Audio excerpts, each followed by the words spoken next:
The Resilience Across Borders podcast is intended to be a resource for education, support, and inspiration. I am not a psychologist or a medical doctor and do not offer any professional, medical, or health advice. If you are dealing with or suffering from any psychological or medical conditions, please seek help from a qualified health professional. Hello, and welcome back to Resilience Across Borders podcast. In this episode, I will give you some reminders about communication. This is not the end-all be-all. This is not an exhaustive list of reminders or things to keep in mind, but just a few things that make a huge difference.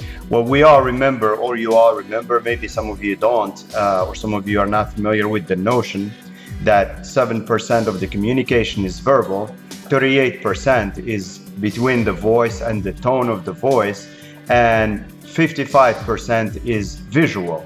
In other words, 93% of the communication and the cues is non-verbal.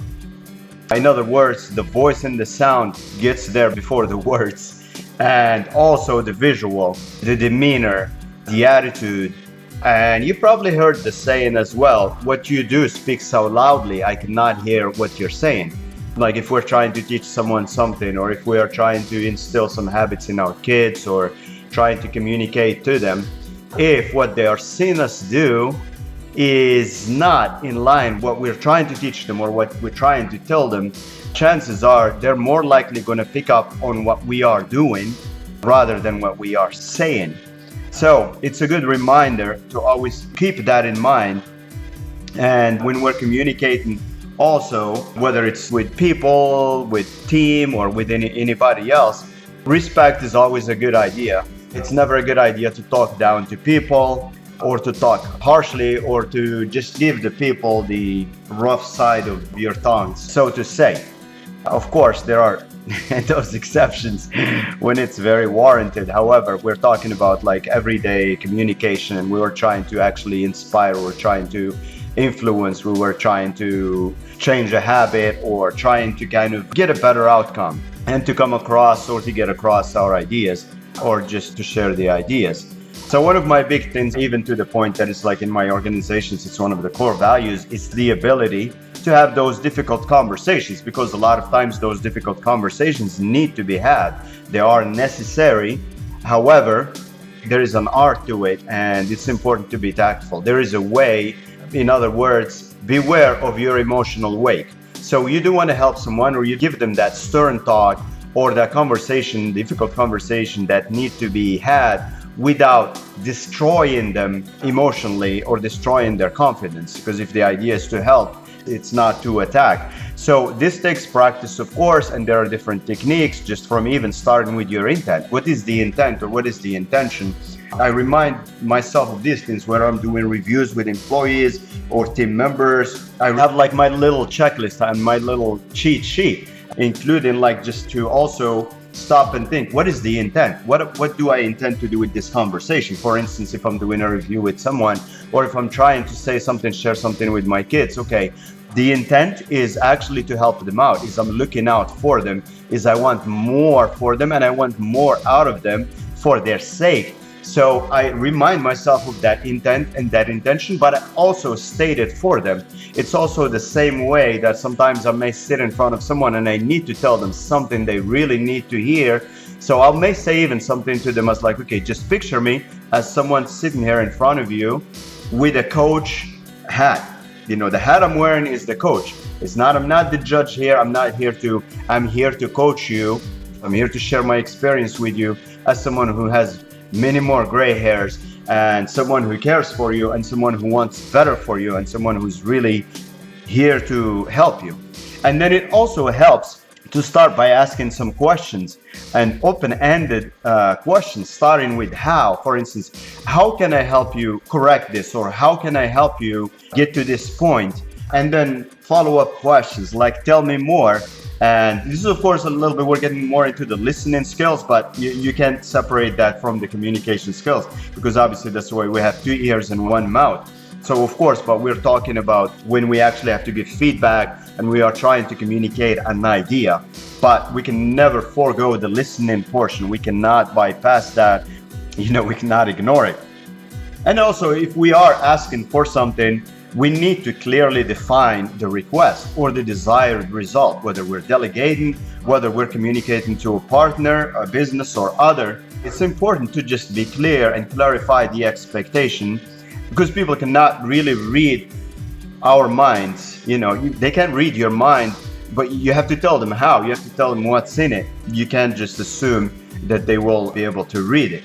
We're all guilty of that. Sometimes we have to be mindful about really stopping and thinking, okay, did I really communicate what my expectations are here? Or what am I desiring? Or what am I wanting? Or what am I requesting?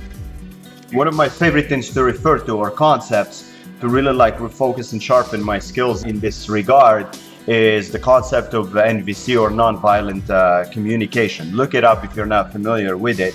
And some of its main things is just making the distinction between observations and between our feelings, like I feel this way, or I feel this, or this makes me feel this way, or whatnot, and what may be from our needs, and also what are requesting. Requesting something from somebody is different from a demand. So sometimes we have to be careful, when it's something that we're requesting, that it doesn't come off as we're demanding, or we're tying any type of bad consequence or punishment to that request, because then it's not a request anymore, then it becomes a demand. So we need to pay attention to how we talk to others, how we empathize, and how we actually do this too with ourselves. Because we do communicate with ourselves, we do need to empathize with our own being, with our own self, and we do need to watch that self-talk, how we talk to ourselves. And then also just remembering to just listen to understand and not listen to judge or prepare for that answer or for the rebuttal.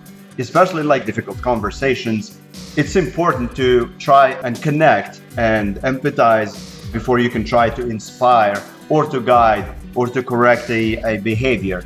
There is one rule of ours, is to regulate and then to relate and then reason or resolve. Because say, for instance, if you're trying to have a conversation with someone and they're dysregulated, in other words, they're upset, they're in fight or flight mode, you can't just jump to reason right away. It's first you have to empathize, you have to regulate, and you have to say, hey, I feel you, I hear you, I see you.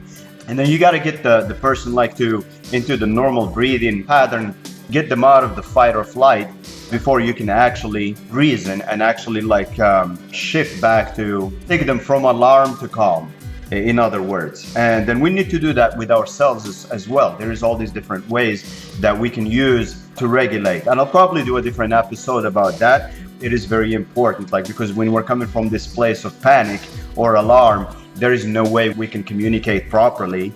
And if the other person is, there is no way we can reason with them, or we can try and resolve or correct a behavior or address an issue. And just remember, if nothing else, just remember this: if you're ever in one of these tough situations here or conversations, remember, regulate, relate, then reason. So with that, I will conclude this episode. Happy holidays for those of you who are in any area that's celebrating any particular holidays. And I will speak with you next time. Enjoy your week and your weekend, and remember to be kind and to be grateful at all times.